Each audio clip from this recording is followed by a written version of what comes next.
Hello നമസ്കാരം. എൻ്റെ പുതിയൊരു വീഡിയോയിലേക്ക് എല്ലാവർക്കും സ്വാഗതം. അപ്പം ഞാൻ ഇന്ന് വന്നുള്ളത് ഒരു തേങ്ങാ റൊട്ടിയുടെയും കറിയുടെയും വീഡിയോ ആയിട്ടാണ്. അപ്പം ഇനി നമുക്ക് വീഡിയോ കണ്ടു നോക്കാം.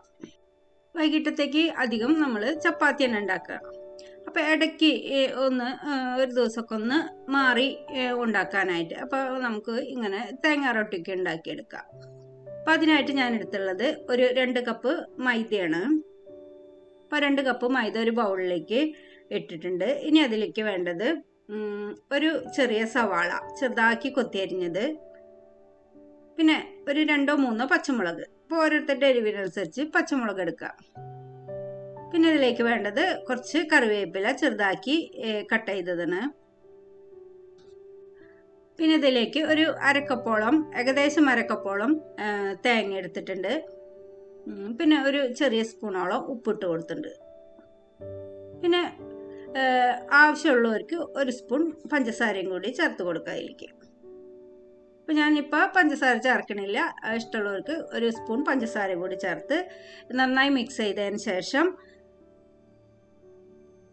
പിന്നെ അതിലേക്ക് കുറച്ച് ഓയിലും കൂടി ഒഴിച്ചു കൊടുക്കുന്നുണ്ട്. സൺഫ്ലവർ ഓയിലാണ് ഒഴിച്ചു കൊടുക്കുന്നത്. ഏകദേശം ഒരു 1/2 സ്പൂണൊക്കെ സൺഫ്ലവർ ഓയിൽ ഒഴിച്ചു കൊടുത്തിട്ടുണ്ട്. വീണ്ടും ഒന്നും കൂടി ഒന്ന് മിക്സ് ചെയ്തതിന് ശേഷം പിന്നെ സാധാരണ വെള്ളമൊഴിച്ച് നമുക്ക് നന്നായിട്ട് ഇതൊന്ന് കുഴച്ചെടുക്കാം. ഇപ്പം കൈകൊണ്ട് നല്ലോണം കുഴച്ചെടുക്കുക.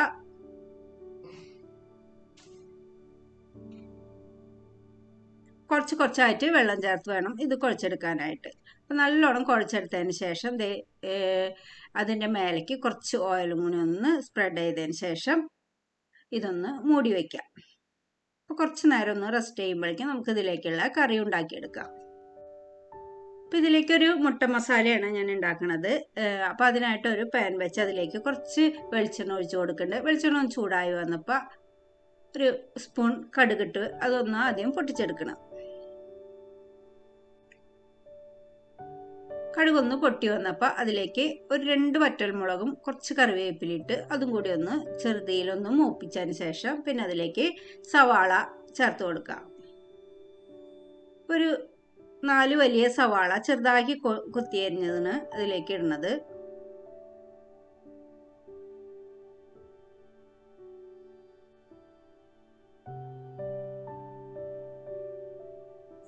ഇത് നന്നായിട്ട് കുറച്ച് നേരം ഒന്ന് വഴറ്റിയെടുക്കണം. സവാള ഒന്ന് 2-3 മിനിറ്റ് ഒന്ന് വഴറ്റിയതിന് ശേഷം ആ പച്ചമണം ഒന്ന് മാറി വരുമ്പോൾ അതിലേക്ക് ഒരു 3 പച്ചമുളക് ഒന്ന് കീറിയിട്ട് അതും പിന്നെ ഒരു ചെറിയ കഷ്ണം ഇഞ്ചിയും 3 അല്ലി വെളുത്തുള്ളിയും കൂടി ചതച്ചെടുത്തതാണ്. അപ്പം അതും കൂടി അതിലേക്ക് ചേർത്ത് കൊടുക്കുന്നുണ്ട്.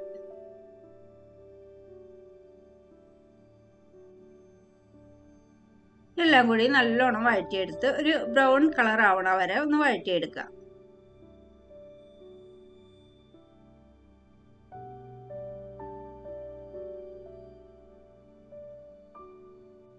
അപ്പോൾ ഇത് സവാളയ്ക്ക് നല്ലോണം വഴണ്ട് വന്നിട്ടുണ്ട്. ഇനി ഇതിലേക്ക് വേണ്ട പൊടികൾ ചേർത്ത് കൊടുക്കുക. 1 സ്പൂൺ മുളക് പൊടി, 2.5 സ്പൂൺ മല്ലിപ്പൊടി, 1/4 സ്പൂൺ മഞ്ഞൾപ്പൊടി, 1/2 സ്പൂൺ ഗരം മസാല, 1/2 സ്പൂൺ കുരുമുളക് പൊടി. ഇത്രയാണ് പൊടികൾ ചേർത്തിട്ടുള്ളത്. ഇനി പൊടികളൊന്ന് ചെറുതീയിൽ വേണം, കരിഞ്ഞു പോകാതെ നന്നായിട്ടൊന്ന് മൂപ്പിച്ചെടുക്കണം.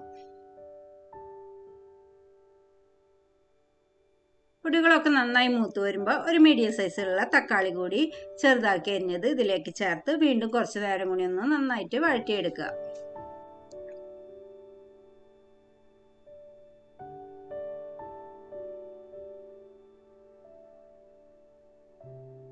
തക്കാളി ഇട്ടിട്ട് കുറച്ച് നേരം ഒന്ന് വഴറ്റിയെടുത്തിട്ടുണ്ട്. ഇനി ഇതിലേക്ക് ഏകദേശം 1/2 ഗ്ലാസോളം ഒരു ചൂടുവെള്ളം ചേർത്ത് കൊടുക്കുക. അതുപോലെ തന്നെ ആവശ്യത്തിനുള്ള ഉപ്പും ചേർത്ത് കൊടുക്കുക. ഈ മസാലയ്ക്ക് ആവശ്യത്തിനുള്ള ഉപ്പിട്ട് കൊടുക്കുക.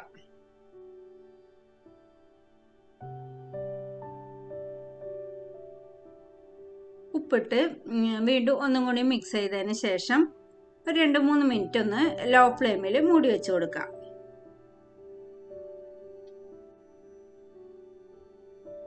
അപ്പോൾ ഇത് 2-3 മിനിറ്റിന് ശേഷം ഇത് മൂടി തുറന്നു. അപ്പോൾ ഇത് തക്കാളിക്ക് നല്ലോണം വെന്ത് വന്നിട്ടുണ്ട്. ഇനി ഇതിലേക്ക് നമ്മൾ നാളികേരപ്പാലാണ് ഒഴിച്ചു കൊടുക്കുന്നത്. അപ്പോൾ ഞാൻ ഒഴിക്കുന്നത് കോക്കനട്ട് മിൽക്ക് പൗഡർ കുറച്ച് ചൂടുവെള്ളത്തിൽ കലക്കിയെടുത്തതാണ്. അപ്പോൾ അതിന് പകരം നാളികേരപ്പാൽ ഒഴിച്ചു കൊടുക്കുക. ഒരു ബൗൾ നാളികേരപ്പാൽ ഒഴിച്ചു കൊടുക്കുക.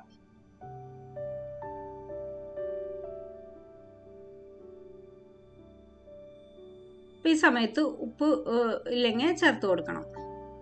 പിന്നെ അതിലേക്ക് നമ്മൾ പുഴുങ്ങി കട്ട് ചെയ്തെടുത്ത മുട്ട കൂടി ചേർത്തു. 1-2 സെക്കൻഡ് ഒന്ന് തിളപ്പിച്ചെടുക്കുക. കഴിഞ്ഞു നമ്മുടെ മുട്ടക്കറി, മുട്ട മസാല. ഇതിലേക്ക് കുറച്ച് കറിവേപ്പില കൂടെ മേലെ ഇട്ട് ഫ്ലെയിം ഓഫ് ആക്കാം കേട്ടോ. അപ്പം ഇങ്ങനെ ട്രൈ ചെയ്യാത്തവരൊന്ന് ട്രൈ ചെയ്ത് നോക്കണം. നല്ല ടേസ്റ്റാണ്. ഇത് അപ്പത്തിലേക്കും എല്ലാ ചപ്പാത്തിയിലേക്കും എല്ലാത്തിലേക്കും കഴിക്കാനായിട്ട് നല്ലതാണത്.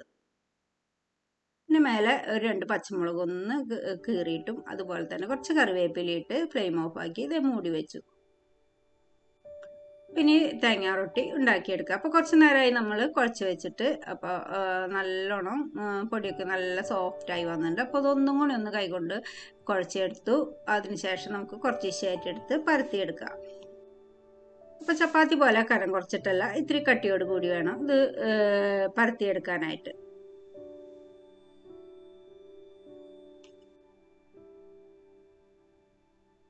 അപ്പം ചപ്പാത്തി പരത്തുന്ന പോലെ വട്ടത്തിലോ അല്ല, ഇത്തിരി നീളത്തിലായിട്ട് ഒരു 90 ഷേപ്പിൽ വേണം ഇത് പരത്തിയെടുക്കാനായിട്ട്.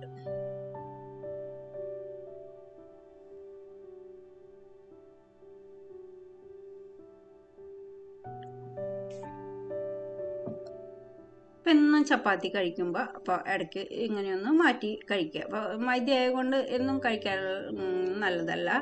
അപ്പോൾ ഇടയ്ക്കൊക്കെ ഒന്ന് ചപ്പാത്തി മാറിയിട്ട് ഇങ്ങനെയൊക്കെ കഴിച്ച് നോക്കാം. അപ്പോൾ ടേസ്റ്റൊക്കെ നല്ലതാണ്. പക്ഷെ നമ്മൾ അത്ര ഹെൽത്തി അല്ലാത്തത് കൊണ്ട് സ്ഥിരമായിട്ടൊന്നും കഴിക്കാനായിട്ട് പറ്റില്ല. അപ്പോൾ ഇതേ പാനിലേക്ക് കുറച്ച് ആദ്യം ബട്ടർ ഇട്ട് കൊടുത്തു. അതിനുശേഷം നമ്മൾ പരത്തിയെടുത്ത തേങ്ങാ റൊട്ടി അതിലേക്കിട്ട് ഓരോ സൈഡും ഇങ്ങനെ മുരിച്ചെടുക്കണം. അപ്പോൾ ഓരോ സൈഡും മറിച്ചിടുമ്പോൾ കുറച്ച് ബട്ടർ ഒന്ന് സ്പ്രെഡ് ചെയ്ത് കൊടുക്കാം മേലെ. ഇത് ചിക്കൻ കറിയുടെ കൂടെ അതുപോലെ ബീഫ് കറിയുടെ കൂടെ മുട്ടക്കറിയുടെ കൂടെ ഏത് കറിയുടെ കൂടെ കഴിക്കാനായിട്ടും നല്ലതാണ്. നല്ല ടേസ്റ്റാണ് കഴിക്കാനായിട്ട്. അപ്പോൾ വീട്ടിൽ എല്ലാവരും ഒന്ന് ട്രൈ ചെയ്ത് നോക്കണം. അപ്പോൾ ഇത് 2 സൈഡും നന്നായി ബട്ടറൊക്കെ പുരട്ടി നല്ല ടേസ്റ്റി ആയിട്ടുള്ള തേങ്ങാ റൊട്ടി റെഡി ആയിട്ടുണ്ട്. അപ്പോൾ ഇതാണ് എൻ്റെ ഇന്നത്തെ വീഡിയോ. പിന്നെ വീഡിയോ നിങ്ങൾക്ക് ഇഷ്ടമാവണമെങ്കിൽ ഒന്ന് ലൈക്ക് ചെയ്യുക, കമൻറ്റ് ചെയ്യുക, ഷെയർ ചെയ്യുക, സബ്സ്ക്രൈബ് ചെയ്യുക, ഒന്ന് സപ്പോർട്ട് ചെയ്യുക. പുതിയ വീഡിയോയുമായി വരും വരെ ബൈ.